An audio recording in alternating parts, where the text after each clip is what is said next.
Hello guys, welcome to my YouTube channel, Platform of Learning. Guys, today we are going to talk about a speech act theory.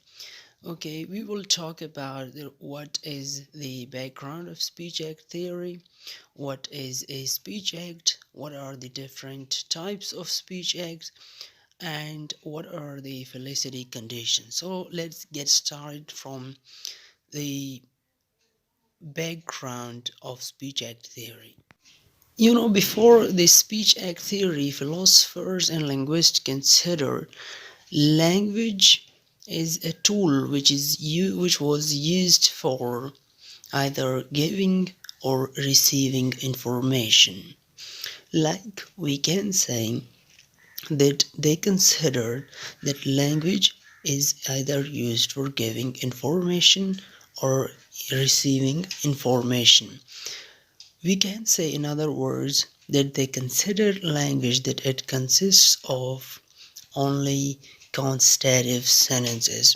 Now, what is a constitutive sentence? Constitutive sentence is a sentence which can only be evaluated in terms of true or false.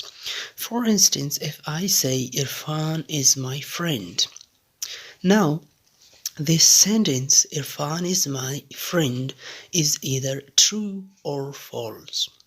So, before the speech act theory, philosophers and linguists considered language that this language only consists of such types of sentences.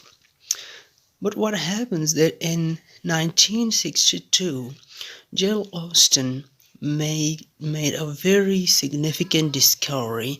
She discovered that the language is not only consists of constitutive sentences, but we also have declarative or performative sentences. Now, what is a declarative or a performative sentence? A declarative or performative sentence is a sentence through which we perform some action. Okay, like making a request, issuing an order, making a promise, etc. These types of sentences are called what? Declarative or performative sentences. Now, the speech act theory is nothing but it only provides a thick line of differentiation between those constitutive sentences and declarative or performative sentences. It is nothing more than that. Now, let's discuss it. What is a speech act? A speech act is basically an act which is performed through words. Okay, now there are two different kinds of speech acts. The first one is the direct speech, and the second one is indirect speech. Sometimes we perform action either by ourselves or we make others to perform something for us through directly, while sometimes we perform actions or make others to perform actions for us indirectly.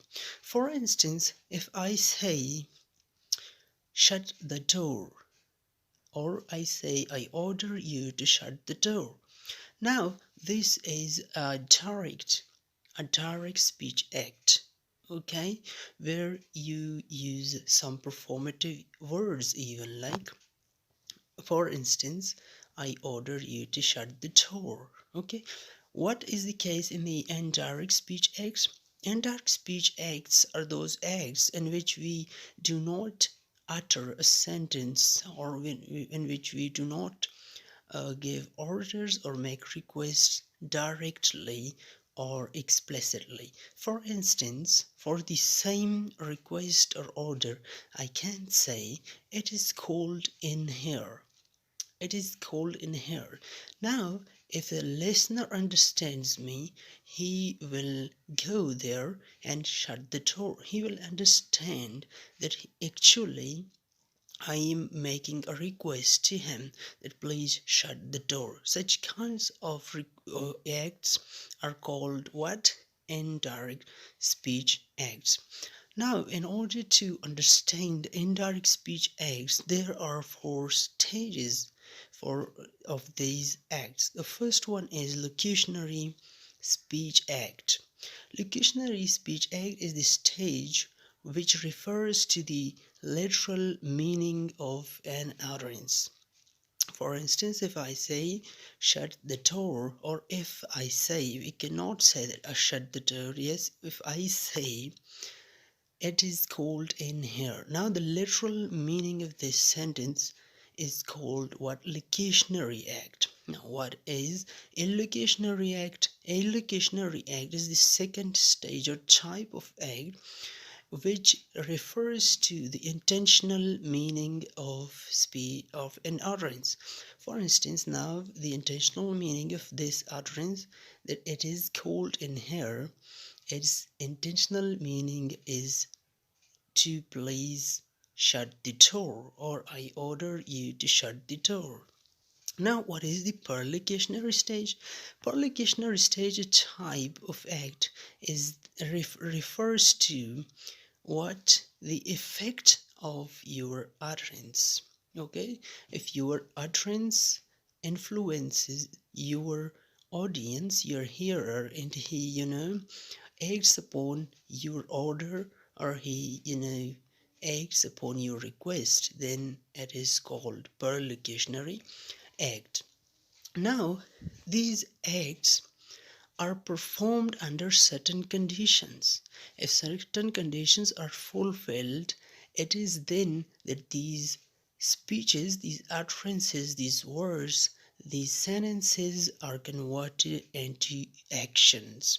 Otherwise, they cannot be converted into actions.